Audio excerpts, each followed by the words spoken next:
लोग पागल बनाए जा चुके हैं, अब नया क्या बना रहे हो तुम।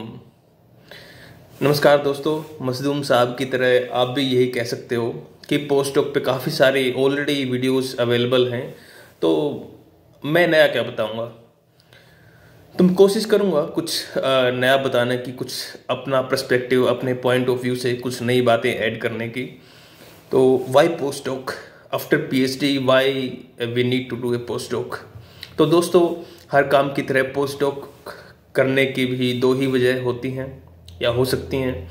या तो आदमी शौक में करता है या मजबूरी में करता है। तो शौक में यहाँ पे कुछ पॉइंट आते हैं।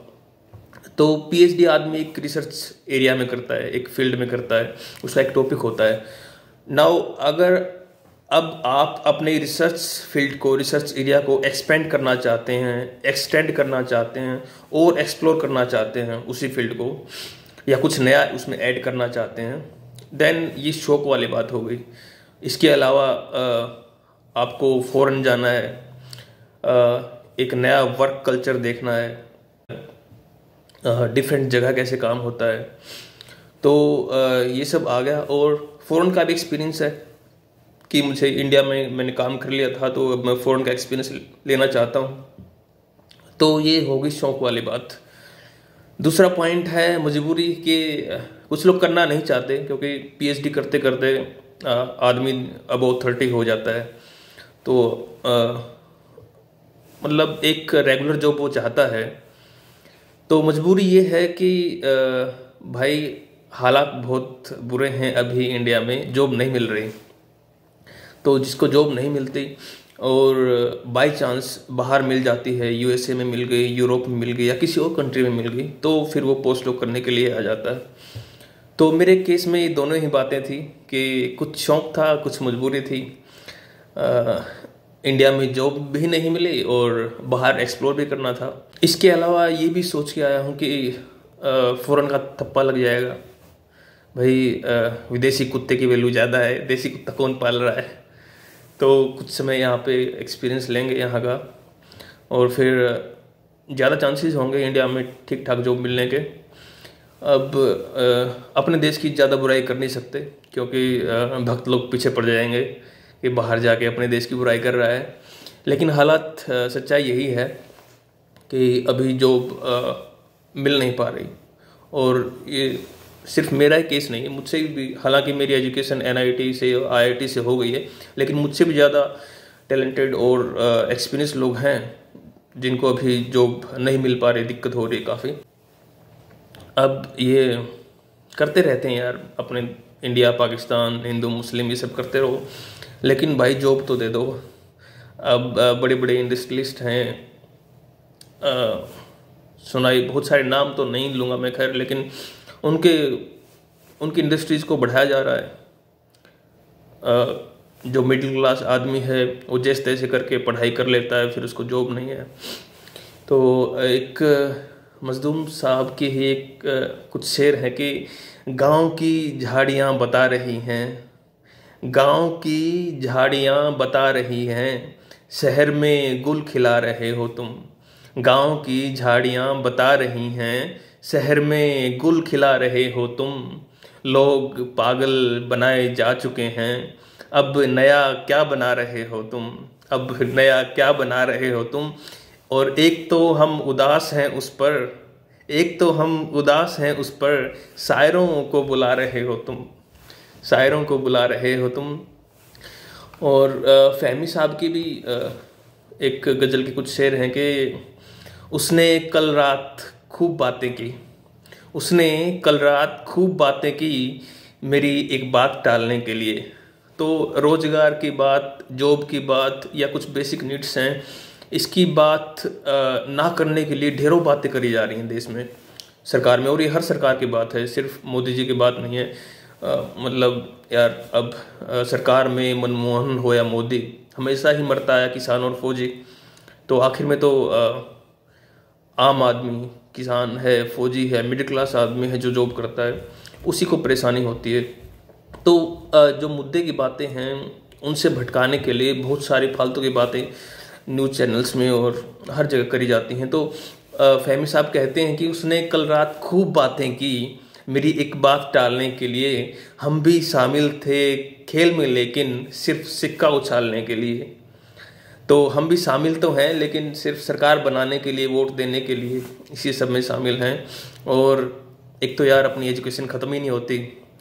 जब 10th क्लास में हैं तो बोलते हैं कि इस साल पढ़ लो, बस आगे तुम्हें मौज करनी है। फिर कहते हैं कि हाँ 11th 12th में मेहनत कर लो, यही साल है। इसी में पता चलता है कि लड़का या लड़की कैसा निकलेगा आगे, तो उसमें भी कर लेते हैं।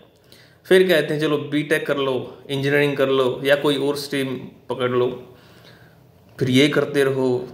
फिर ये बात आ जाती है कि हाँ अच्छे कॉलेज से करना चाहिए था। फिर जैसे मैंने किया, मास्टर्स कर ली, NIT से कर ली।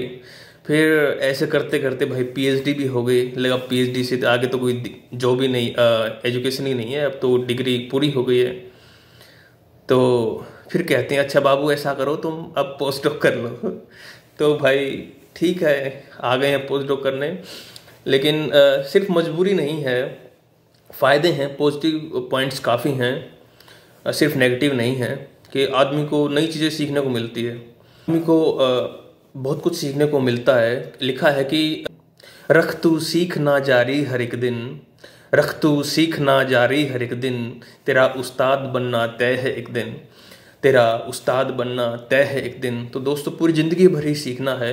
और PhD में यही सबसे टेक्निकल नॉलेज ठीक है हो जाती है, टेक्निकल स्किल्स डेवलप होती हैं। बट सबसे अच्छी चीज़, सबसे बड़ी चीज़ जो आदमी सीखता है PhD में, वो सीखता है कि सीखना कैसे है। How to learn is the most important learning that a person learn in PhD। तो यही मैंने भी सीखा है। और तो ये सीखना सिखाना ज़िंदगी भर चलता रहेगा। लेकिन ये है कि हाँ एक नई जगह, नए वर्क इन्वायरमेंट में, एक नए कल्चर में, एक नए लोगों के बीच, नई फैसिलिटीज़ के साथ, नए टॉपिक के साथ, different from your PhD, maybe somewhat related to your PhD, but कहीं ना कहीं कुछ तो अलग होगा ही। तो पोस्ट डॉक जरूरी भी है, एक ज़रूरी मजबूरी कह सकते हैं आप इसको। तो अब इस बात पे आ गए हैं कि पोस्ट डॉक करनी तो है ही, अब कैसे करनी है और कैसे मिलेगी पोस्ट डॉक, उसके लिए ट्राई क्या करें, प्रोसेस क्या है, और कब देखना शुरू करें, कब ट्राई करना शुरू करें PhD, ड्यूरिंग PhD किस फेज़ में पोस्ट डॉक ढूंढना शुरू करें। तो इसके बारे में बात करेंगे नेक्स्ट वीडियो में। अगर किसी बात का बुरा लगा हो तो लगता रहे भाई। मुझे अच्छा लगेगा अगर किसी बात का बुरा लगे, गवर्नमेंट के बारे में अगर मैंने कुछ बोल दिया हो। लेकिन ये सिर्फ प्रेजेंट गवर्नमेंट की बात नहीं है भाई। हमारे देश में अब भी मतलब 70 साल से ज़्यादा हो गए हैं।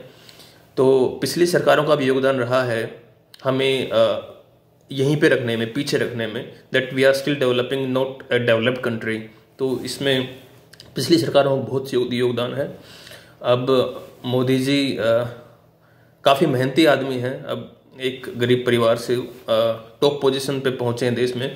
तो एज ए प्राइम मिनिस्टर वो कैसे हैं ये तो हिस्ट्री बताएगी, आने वाले लोग बताएंगे कि कैसा रहा उनका।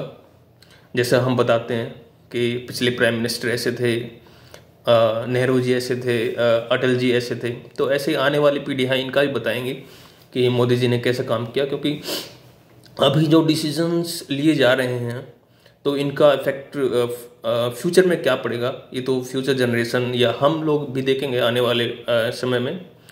तो माफ़ी तो नहीं मांगूंगा, अगर कुछ बुरा लगा हो तो मुझे अच्छा लगेगा। ठीक है दोस्तों, धन्यवाद। अगली वीडियो में मिलते हैं। नमस्कार।